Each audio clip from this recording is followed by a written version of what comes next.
Hello কৃষক ভাই ও বন্ধুরা, আপনাদের সবাইকে স্বাগতম আমাদের আজকের গুরুত্বপূর্ণ ভিডিওতে।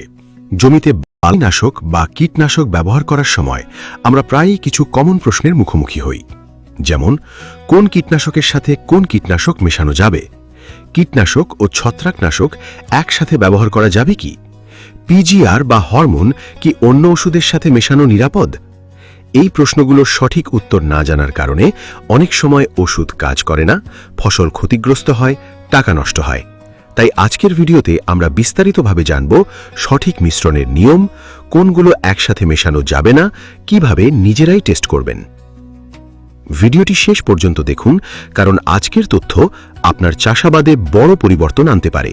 কৃষক ভাইয়েরা, অনেকেই মনে করেন বেশি ওষুধ মানেই বেশি ফলন, কিন্তু এটা ভুল ধারণা।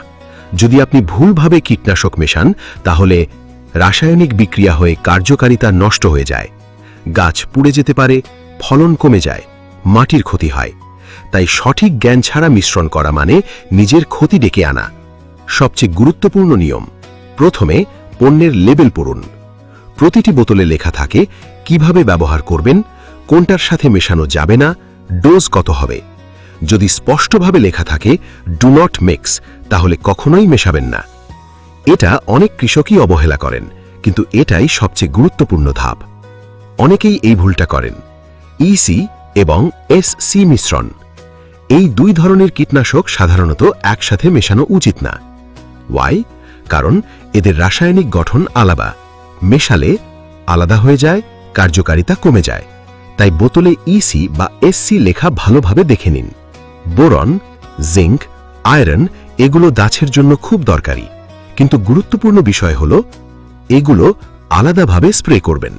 কোনো কীটনাশকের সাথে মেশাবেন না, কোনো ছত্রাকনাশকের সাথেও মেশাবেন না, কারণ এগুলো অন্য রাসায়নিকের সাথে বিক্রিয়া করে কার্যকারিতা হারাতে পারে। এটা সবচেয়ে বেশি জিজ্ঞাসিত প্রশ্ন। কীটনাশক প্লাস ছত্রাকনাশক একসাথে মেশানো যাবে কি? সাধারণ নিয়ম না, কারণ রাসায়নিক দ্বন্দ্ব হয়, কার্যকারিতা কমে যায়। তবে কিছু ব্যতিক্রম থাকতে পারে, কিন্তু সেটা অবশ্যই লেবেলে উল্লেখ থাকবে। পিজিআর বা হরমোন গাছের বৃদ্ধি নিয়ন্ত্রণ করে, কিন্তু বড় ভুল হল কীটনাশকের সাথে মেশানো, ছত্রাকনাশকের সাথে মেশানো। সঠিক নিয়ম, পিজিআর সবসময় আলাদাভাবে স্প্রে করবেন।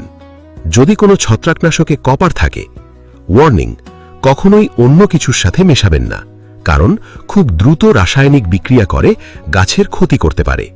ট্রাইকোডার্মা একটি উপকারী জীবাণু, এটি ছত্রাক দমন করে, কিন্তু মনে রাখবেন ছত্রাকনাশকের সাথে একসাথে দিলে ট্রাইকোডার্মা মরে যাবে, তাই আলাদা ব্যবহার করুন।